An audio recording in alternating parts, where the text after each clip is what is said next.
Notre Père, on veut vraiment te rendre grâce de ce que tu as choisi des hommes d'avance pour pouvoir nous apporter ta parole, Seigneur. Tu as placé des dons, Seigneur Dieu, dans l'Église et on veut pouvoir, Seigneur, reconnaître que c'est ta grâce qui donne cela. Alors, Seigneur, sois avec mon frère François ce matin. Puisses-tu, Seigneur, dans ta grâce, encore une fois, ouvrir nos cœurs et qu'on puisse tout simplement goûter, Seigneur, à ce message et de pouvoir peut-être remettre en question des choses dans nos vies, Seigneur Dieu. Alors, encore une fois, porte-nous un pas plus loin avec toi. Au nom de Jésus. Amen. Amen. Merci, Gabriel. Alors, bonjour. Bonne fête des mamans à toutes les mamans. Et le message ne sera pas un message sur la fête des mamans. Mais, quand même, il y a parmi vous, mesdames, il y a des mamans qui ne sont pas des mamans physiques, mais des mamans spirituelles.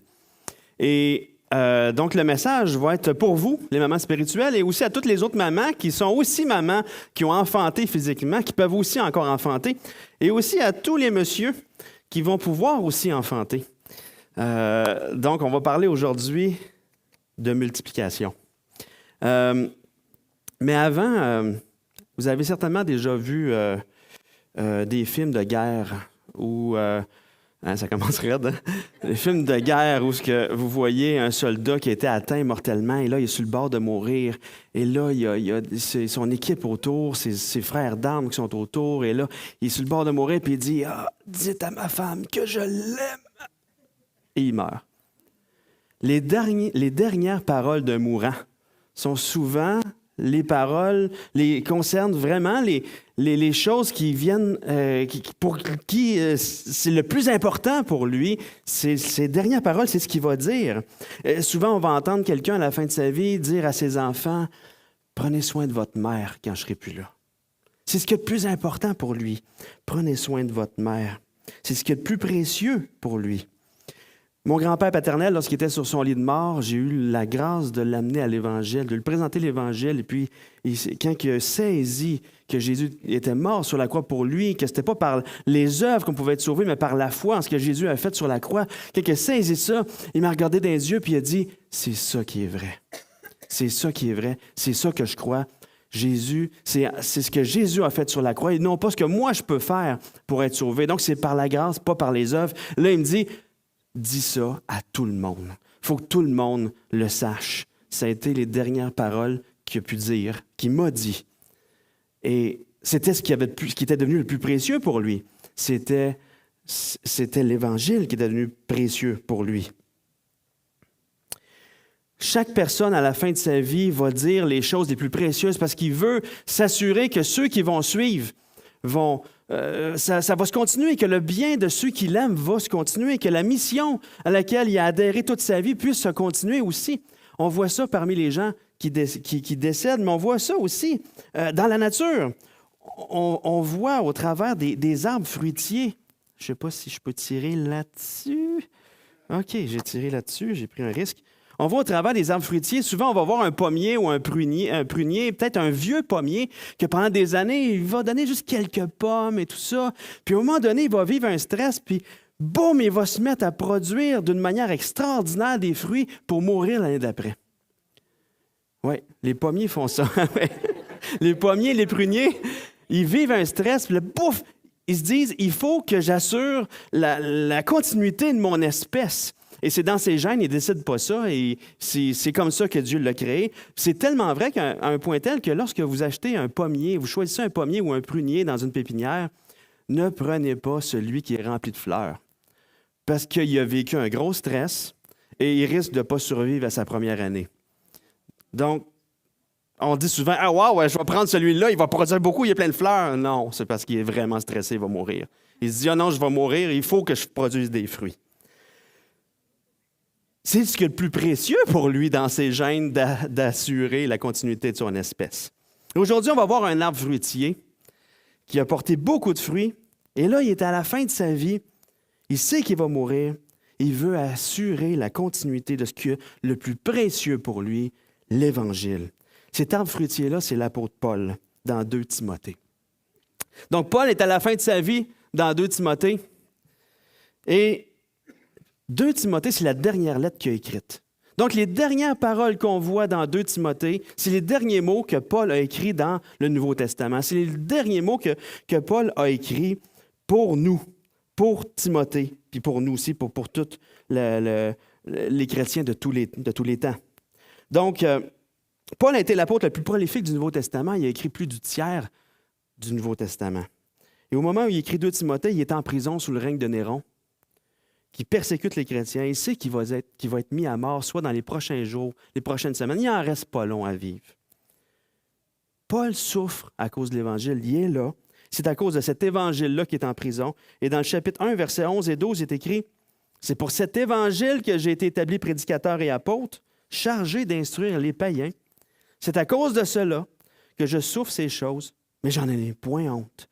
Car je sais en qui j'ai cru, je suis persuadé qu'il a la puissance de garder mon dépôt jusqu'à ce jour. » Donc, Paul a gardé précieusement ce dépôt-là de l'Évangile sans s'en détourner ni à droite ni à gauche. Puis, il focusait sur la mission qu'il avait reçue du Seigneur Jésus d'instruire les non-juifs. Et c'est pour ça que Paul, qui est à la fin de sa vie, qui dit ses dernières paroles, il est en train d'écrire à Timothée pour l'encourager à être lui aussi un arbre fruitier qui va porter beaucoup de fruits en se reproduisant, en se multipliant, en propageant son espèce de manière efficace et qui ne se détourne pas de sa mission, qui focus là. Mais comment Paul lui dit ça? On va voir ça ensemble aujourd'hui au travers de 2 Timothée 2, versets 1 à 7. Des paroles hyper importantes que Paul dit. Donc, lisons le verset 1 en premier.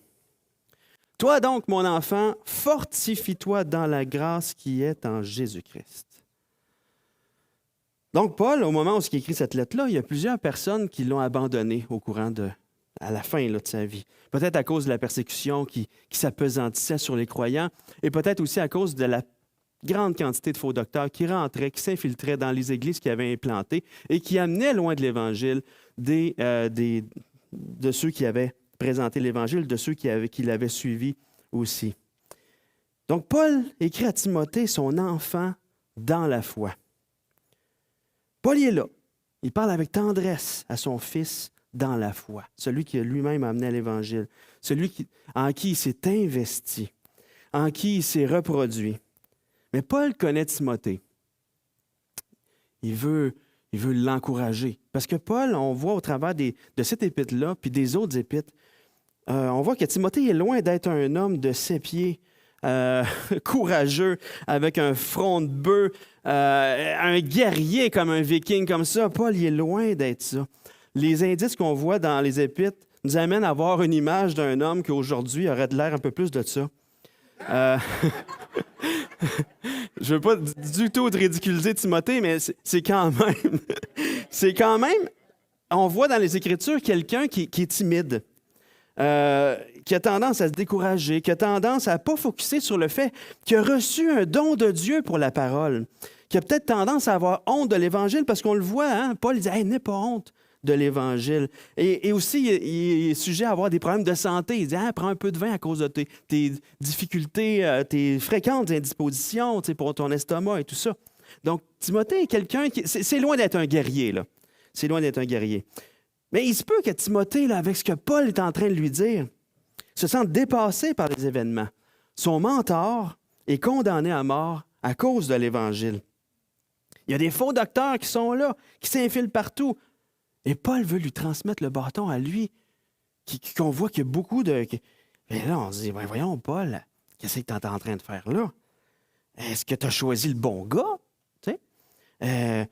Est-ce que... À première vue, on dirait que non, hein, avec ce qu'on voit dans les lettres. À vue humaine, on dirait que Paul se trompe de gars. Voyons donc, tu n'investis pas dans le bon cheval de course. Mais la fin là-dedans, c'est qu'à vue humaine, semble vraiment être pas la personne qui est assez forte pour prendre le bâton de Paul. À vue humaine. Mais à vue divine, c'est autre chose. Parce qu'humainement parlant, il n'y a personne qui est capable d'accomplir une telle tâche. Personne. Puis Paul le sait. Et jusqu'au jour où Paul écrit ces mots-là, il sait que Jésus-Christ a eu la puissance de garder intact ce dépôt que lui maintient, que lui ça dépôt de l'Évangile. Et Paul, il sait que c'est seulement par la puissance de Jésus-Christ que ce dépôt de l'Évangile ne sera pas seulement gardé intact, mais qui va aussi se propager.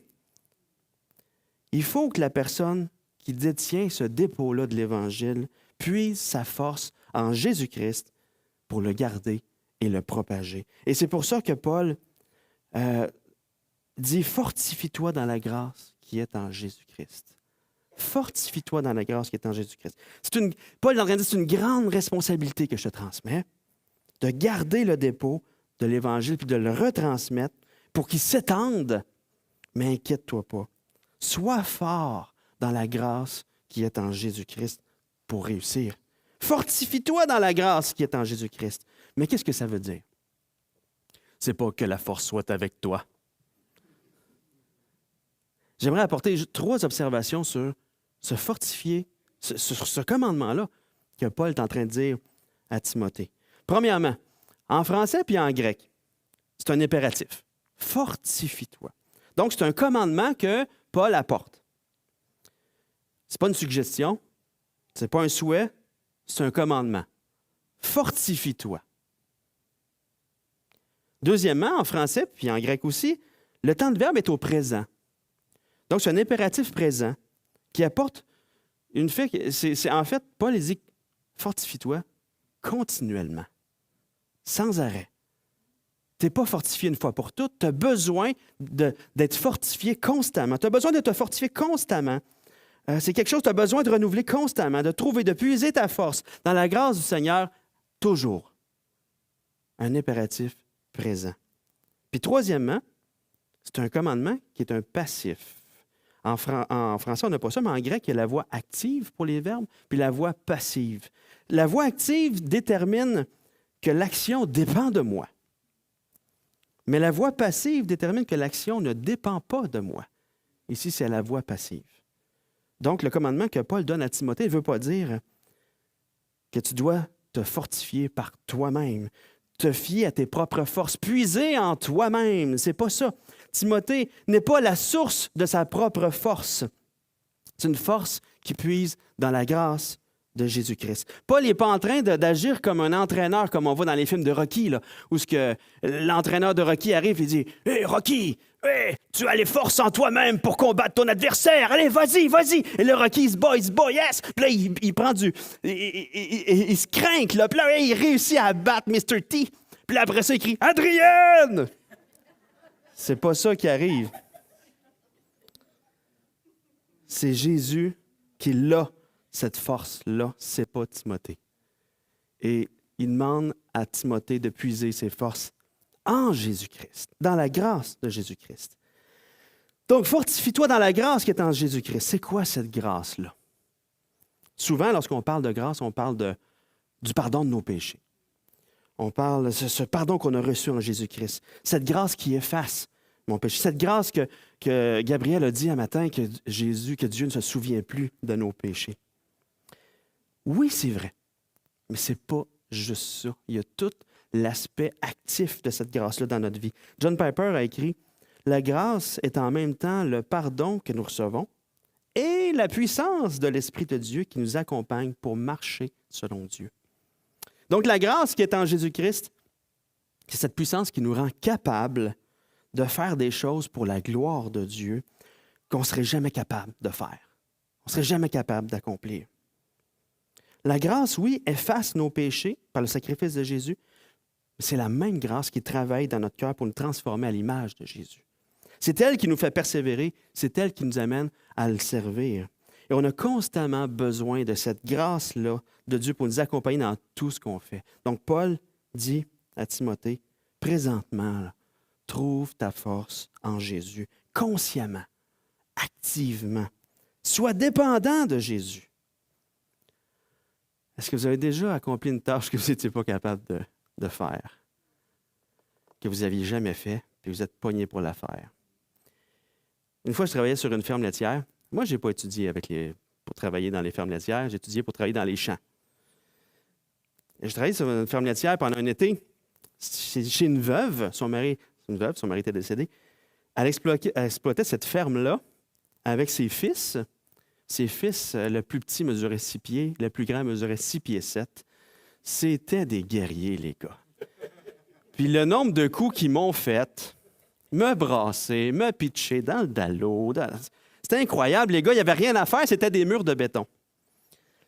Un jour, j'étais dans le champ en train de travailler, ses fils n'étaient pas là. Et justement, la madame arrive à la course. Elle vient me rejoindre dans le champ. Elle dit, François, j'ai une vache qui est en train de vêler. Elle a besoin d'aide. C'est un gros veau. Elle a vraiment besoin d'aide pour sortir de là. Moi, je sais quoi faire, mais je n'ai pas la force de le faire. Toi, viens, sois mes bras. J'ai jamais fait ça de ma vie. J'arrive là. Elle dit, OK, faut que tu ailles chercher les pattes d'en avant. OK?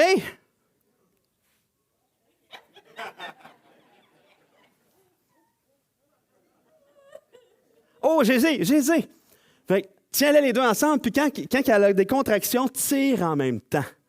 OK. Dans les contractions, c'est spécial à voir, hein? Le ventre se... Oups! Contraction, tire un peu. Contraction, tire un peu. Oh, il faisait chaud, tu sais. Contraction, tire.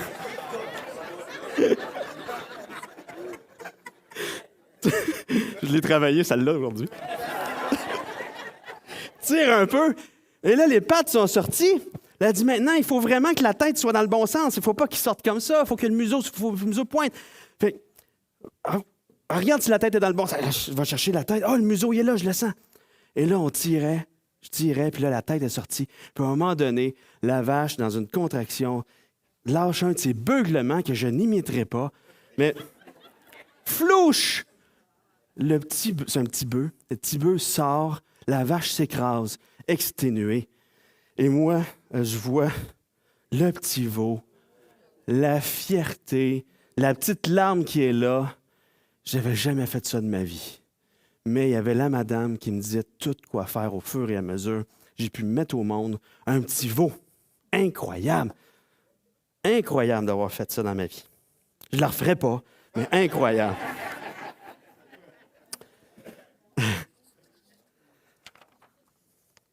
Tout un travail d'équipe, hein? La madame qui me dit quoi faire, moi qui tire, la vache qui pousse, Dieu qui donne la vie. Lorsque Paul dit à Timothée de se fortifier dans la grâce qui est en Jésus, c'est d'être dans cette conscience-là, de cette dépendance-là du Saint-Esprit, dans une tâche qu'on ne pourrait pas faire seul. Impossible de faire ça seul. Puis dans notre vie, toutes les œuvres que Jésus met sur notre route pour sa gloire sont dans cette optique-là. On ne peut pas les faire. On ne peut pas les accomplir seul. Jésus nous le commande, mais c'est lui qui les fait au travers de nous. On est ses bras, mais il est lui. Hey, fais ça, fais ça. Il dit ça. Donc, on doit demeurer dans cette consciente dépendance du Saint-Esprit constamment.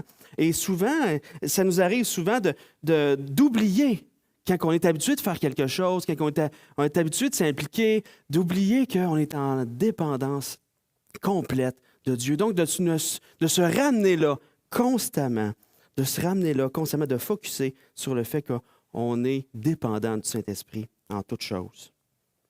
On ne peut pas rien faire par nos propres forces. On ne peut pas être déconnecté de cette réalité-là, de puiser nos forces dans la grâce du Seigneur Jésus-Christ.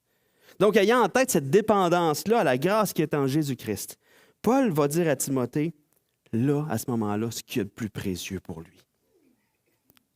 Lui qui va bientôt quitter ce monde pour rejoindre son Sauveur. Donc, lisons 2 Timothée 2:2.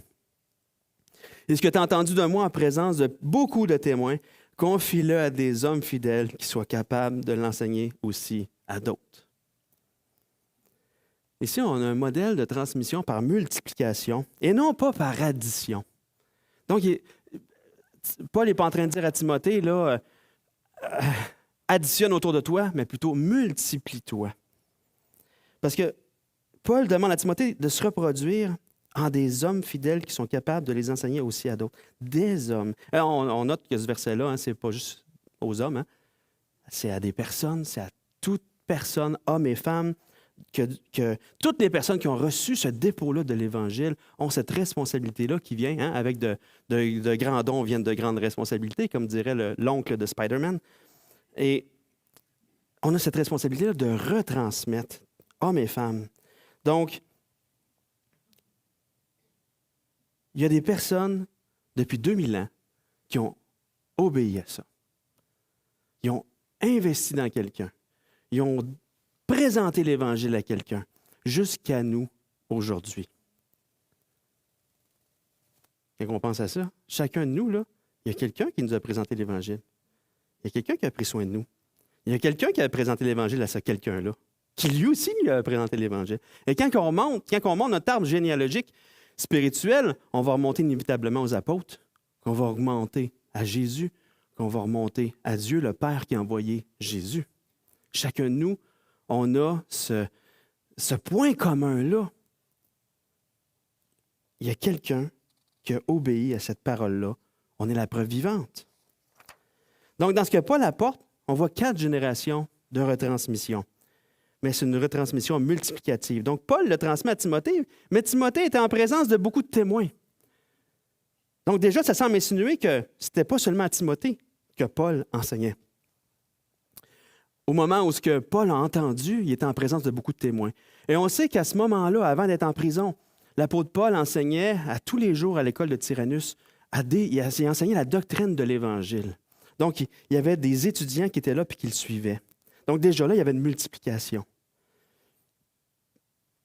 Et là, il dit à Timothée, il lui demande de retransmettre à des personnes fidèles. Et encore là, il y a une multiplication, c'est au pluriel. Et Paul dit, c'est pour que ces personnes fidèles-là soient capables aussi de le retransmettre à d'autres personnes. Encore là, c'est au pluriel. Donc, il y a vraiment une multiplication. Là, c'est une vision multiplicative. Et la vision multiplicative, c'est le meilleur moyen de toucher le plus de monde possible en moins de temps. Imaginez, quelqu'un qui est vraiment bon, une personne, qui est vraiment bon pour présenter l'Évangile. Vraiment bon, c'est incroyable.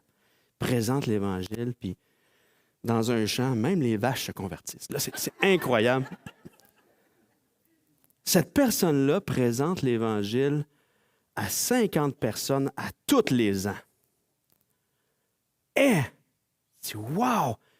Il amène quelqu'un à l'Évangile à 50 personnes par année. C'est donc bien hot. Presque une personne par semaine. C'est fantastique. Imagine qu'il commence jeune, puis il réussit cet exploit-là, qu'il poursuit, qu'il persévère pendant 45 ans. Hey! Tout un héros. Ça veut dire qu'après 45 ans, il a amené 2250 personnes à l'Évangile. Hey, on veut être cette personne-là.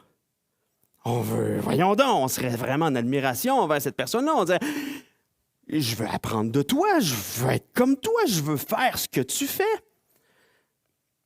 Mais imagine, Paul passe à côté et il dit, c'est beau, mais ça pourrait être mieux. Ça pourrait être mieux. Là, tu dis, mais voyons, comment est-ce possible? Paul, comment est-ce possible? Imaginez maintenant que cette même personne-là amène une personne à l'Évangile. Donc, cette même personne-là amène une personne à l'Évangile. Et il investit dans cette même personne-là pendant 3 ans. Donc, il amène une personne à l'Évangile à tous les 3 ans. Et il investit pendant 3 ans dans cette personne-là pour l'amener éventuellement à être capable d'amener quelqu'un aussi à l'Évangile, puis de prendre soin de cette personne-là, d'investir pendant 3 ans, donc de prendre du soin d'elle, à cette personne-là, à toutes les semaines, de la former, de lui donner tout ce qu'on lui a reçu, tout ce qu'on a appris de Dieu. Et en même temps, on grandit, en même temps, on travaille de ça. Donc, pendant 3 ans, cette personne-là, elle prend soin de cette personne-là, qui l'amène à être capable d'amener quelqu'un de son entourage à l'Évangile, puis de prendre soin aussi de cette personne-là pendant 3 ans, qui l'amène encore à prendre soin d'une autre personne pendant 3 ans. Mais pendant que j'ai formé cette personne-là à faire 3 ans, bien, je continue avec une autre personne après 3 ans, et ainsi de suite. Imaginez, pendant 45 ans, la personne de tantôt, OK, la personne, on s'entend qu'elle va avoir investi juste dans 15 personnes. Ça a de l'air un petit peu moins héros, hein? Juste 15 personnes. Mais quand même, lorsque toutes ces personnes-là qui ont été formées comme étant des disciples matures et en mission qui se reproduisent, ça va donner, après 45 ans, un total de 32 768 personnes. Le prof de maths qui vient de dire 2 exposant 15.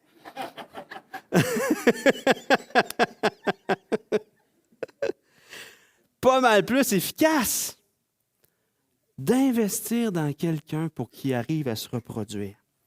Beaucoup plus efficace. C'est comme s'il y avait un couple de souris dans ton appartement, puis tu laisses ça aller. Ça ne se reprendra pas 45 ans que tu vas en avoir 32 768. Ah, c'est vite, vite, vite, vite. C'est la multiplication. Donc, peut-être qu'en entendant ça, tu te dis « Wow, je veux vivre ça. Je veux vivre ça, mais comment je fais? » Premièrement, commence par toi-même être un disciple de Jésus-Christ. Commence par toi-même être un apprenant. Quelqu'un qui reçoit. Jouer un groupe maison. Hein, on parle de groupe de lecture, d'église maison. On a décidé en Conseil des anciens de dire le même nom pour les deux pour que ce soit moins mêlant. On appelle ça maintenant un groupe maison. Jouer un groupe maison. Jouer un groupe maison puis, qui va t'entourer. Demande à quelqu'un de ce groupe maison-là de devenir ton parrain pour te former. Ou toi-même, si déjà tu as beaucoup de bagages, rentre dans ce groupe de maison-là puis offre ton aide pour apporter ton aide, pour prendre quelqu'un sous ton aile puis le former. Ou toi-même, apprends à soit un outil pour peut-être multiplier le groupe maison. Donc, jouer un groupe maison, sois constamment à l'affût des formations qui peuvent se donner. Et ce que tu reçois, prie le Seigneur pour te donner quelqu'un à qui le redonner. Tu reçois quelque chose, tu le redonnes ensuite à quelqu'un. T'investis dans cette personne-là. Amène cette personne-là à être un disciple de Jésus. Tu ne sais pas par quoi commencer? Demande à quelqu'un qui forme des disciples déjà quels outils il utilise. Des fois, on peut se compliquer la vie. Le Seigneur nous amène à être des disciples de Jésus qui obéissent à ce que Jésus a prescrit. Donc, on veut amener cette personne-là à être un disciple de Jésus-Christ qui obéit à ce que Jésus a prescrit. Ce n'est pas seulement de la connaissance qu'on veut transmettre, mais s'assurer que la personne qui reçoit et nous-mêmes, qu'on donne accès au Saint-Esprit de nous transformer en lien avec la parole de Dieu. Et lorsque tu lis un passage avec celui ou celle que tu formes, que tu amènes, pose-toi 3 simples questions. Qu'est-ce que ce passage nous révèle sur la personne de Dieu, Jésus ou le Saint-Esprit? Discute autour de ça. On voit toutes sortes de belles choses par rapport. On apprend à découvrir Jésus, on apprend à découvrir Dieu, le Saint-Esprit. Qu'est-ce que ce passage-là nous révèle sur l'être humain, sur nous? Qu'est-ce que ça nous dit sur nous? Puis vu que qu'est-ce qu'on vient de voir, c'est la parole de Dieu et que c'est la vérité. Qu'est-ce que le Seigneur veut faire dans ma vie, dans ta vie, au travers de ces vérités-là qu'on vient de découvrir ensemble? Donc, ça amène à faire un pas de foi dans l'obéissance en lien avec les vérités de la parole de Dieu. Simple comme ça. Mais prends quelqu'un avec toi. Prends quelqu'un avec toi pour prendre soin de cette personne-là, pour l'amener tranquillement aussi à prier pour son entourage, à prier pour ceux avec lesquels il travaille, puis à voir là où Dieu travaille, puis se joindre au travail de Dieu. Et de demander au Seigneur d'ouvrir des portes pour tendre des perches, pour être capable éventuellement de présenter l'Évangile à ces personnes-là. Et là, tu le montes à cette personne-là à prendre soin d'une autre personne. Et là, c'est parti. Et là, c'est parti. C'est simple, mais en même temps, c'est tout un travail. Effectivement, c'est toute une tâche. Puis Paul va le démontrer au travers de 3 exemples, celui du soldat, de l'athlète et de l'agriculteur. Donc, lisons les versets 3 à 6. « Souffre avec moi comme un bon soldat de Jésus-Christ. Il n'est pas le soldat qui s'embarrasse des affaires de la vie s'il veut plaire à celui qui l'a enrôlé. Et l'athlète n'est pas couronné s'il n'a pas combattu suivant les règles. Il faut que le laboureur travaille avant de recueillir les fruits. » Donc, dans les 3 exemples que Paul apporte, il y a des efforts à donner. Il y a une souffrance endurée. Donc, le soldat souffre, l'athlète s'entraîne puis combat, le laboureur travaille avant même de voir les fruits.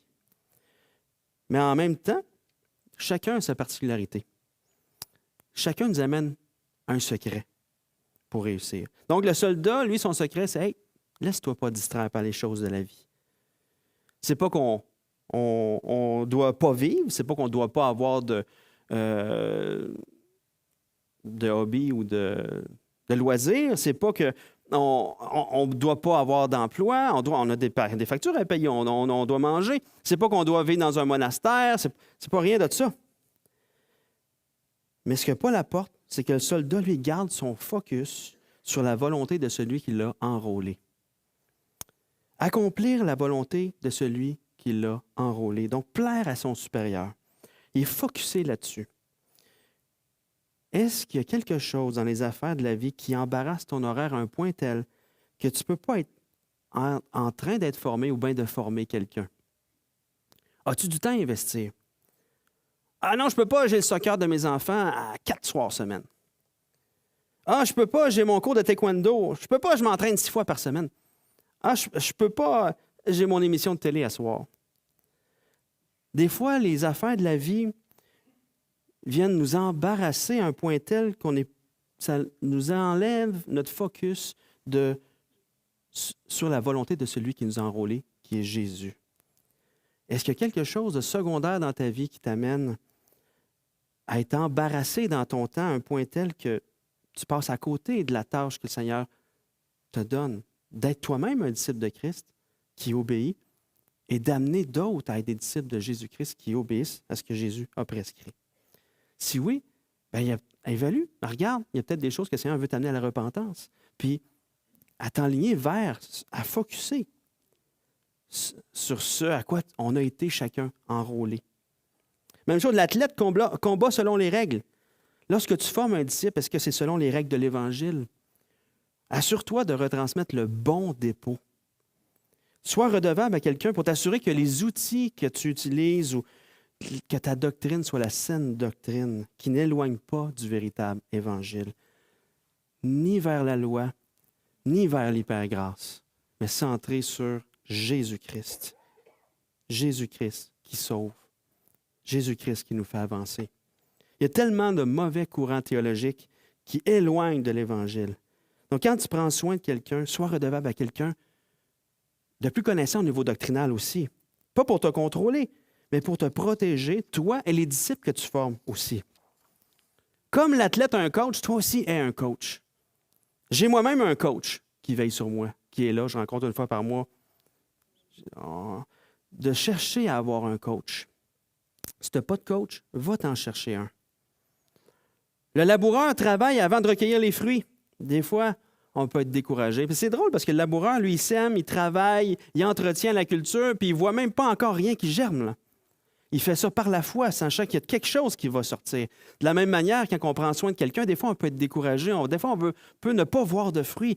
Mais quand on prend soin de la personne, on sème des vérités, on arrose de prières, à un moment donné, par la grâce de Dieu, l'Esprit qui est vivant dans son cœur va l'amener à porter du fruit. Il va pousser, il va lui aussi porter la vie de Jésus, puis la retransmettre. Oui, mais c'est une tâche colossale. Je ne pense pas que je serais capable de le faire. Comprends ce que je dis, que le Seigneur te donnera de l'intelligence en toutes choses. Timothée devait se sentir tout petit. Hein? La photo de tantôt. Il devait se sentir tout petit après ce que Paul lui confie, puis Paul devait le savoir. Il le rassure en disant, « Hey, le Seigneur va t'accompagner dans cette tâche-là. Il va te donner l'intelligence en toutes choses. » Donc, ça termine de la manière que ça a commencé.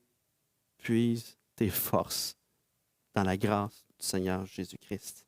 Il va te donner de l'intelligence. Donc, on vient de voir ensemble ce qui est le plus précieux pour l'apôtre. Je vais inviter l'équipe de célébration à s'avancer. On vient de voir ensemble ce qui est le plus précieux pour l'apôtre. La transmission de l'Évangile à des personnes qui vont être rendues capables de le transmettre aussi à d'autres. Le Seigneur a été fidèle jusqu'à aujourd'hui. Il a pourvu à des personnes fidèles qui l'ont fait, qui ont reçu l'Évangile et qui l'ont transmis à d'autres. On en est la preuve vivante ensemble aujourd'hui. Donc, que le Seigneur puisse nous remplir de sa force et nous amener à porter du fruit et à mettre au monde des personnes par la grâce de Dieu. On n'a pas cette capacité-là de mettre au monde, mais le Seigneur, il est là, puis il dit, OK, il va chercher les pattes. Sors le museau. Il est là. On ne sait pas comment faire, mais le Seigneur nous accompagne. On est là, puis on observe. Qu'est-ce que Dieu fait? Quelle porte qui ouvre? Puis tout ça. Puis, hey, le Seigneur est en train de faire ça. Wow! Puis voir une nouvelle naissance, c'est la plus belle chose. Mais voir un de nos enfants spirituels, par la foi, amener quelqu'un à l'Évangile, donc de voir un de nos enfants spirituels mettre au monde quelqu'un par la grâce de Dieu, c'est encore une plus belle chose. Hein? Un verre de lait, c'est bon, 2, c'est mieux. De voir une nouvelle naissance, c'est bien, mais de voir celui qui t'a amené à l'Évangile, amener quelqu'un d'autre à l'Évangile, c'est le summum. Que le Seigneur puisse nous amener à se multiplier, à prendre soin les uns des autres, à investir dans la vie des gens pour que son Évangile se transmette. Ce dépôt qui était si important pour Paul soit aussi important pour nous aussi. Prions. Seigneur Jésus, viens raviver ce zèle-là. Viens vraiment rendre claire cette vision-là dans chacun de nos cœurs, de redonner ce qu'on a reçu, de recevoir encore, de cette formation continue qu'on a, que ton esprit nous révèle encore plus ta personne et qu'on puisse retransmettre encore plus ta personne aux autres. Et Seigneur, humblement, donne-nous de demander à des gens de nous former aussi, de nous accompagner pour qu'on puisse aussi accompagner de mieux en mieux d'autres personnes. Et Seigneur, c'est toi qui donne naissance. C'est toi qui apporte la vie. Et Seigneur, on veut tout faire ça par ta grâce, pour ta gloire, Seigneur.